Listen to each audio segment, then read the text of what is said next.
Wonderful, ladies and gentlemen. Once again, a clap of them. Now, the shift of New York City's Palace Theater, vaudeville's epicenter, to an exclusively cinema presentation on the 16th of November, 1932, is often considered to have been the death knell of vaudeville. Yet no single event is more than reflective of its gradual withering. The line is blurred further by the number of vaudeville entrepreneurs who made more or less successful forays into the movie business. For example, Alexander Pantages quickly realized the importance of motion pictures as a form of entertainment. He incorporated them in his shows as early as 1902.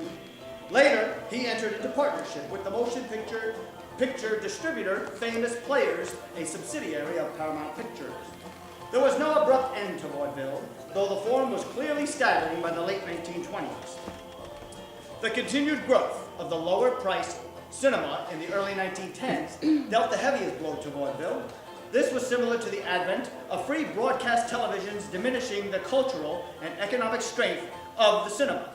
Cinema was the first commercially presented in the United States in vaudeville halls. The first public showing of movies projected on a screen took place at Coster and Beale's Music Hall in 1896. Lured by greater salaries and less arduous working conditions, many early film and old-time radio performers, such as Al Jolson, W.C. Fields, Buster Keaton, the Marx Brothers, Jimmy Durante, Bill Bojangles Robinson, Edgar Bergen, Fanny Brice, and Eddie Cantor, used the prominence gained in live variety performance to vault into new media. In doing so, such performers often exhausted in a few moments of screen time the novelty of an act that might have kept them on tour for several years.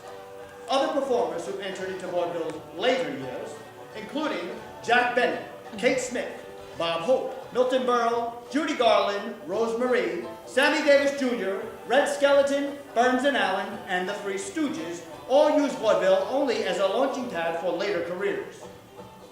They left live performance before achieving the national celebrity of earlier vaudeville stars, but found fame in new venues.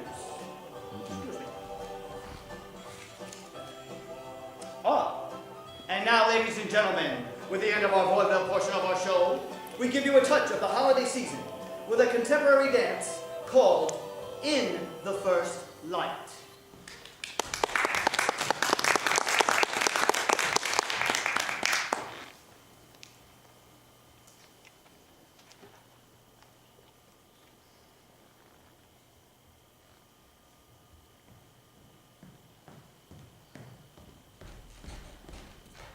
Called In the First Light.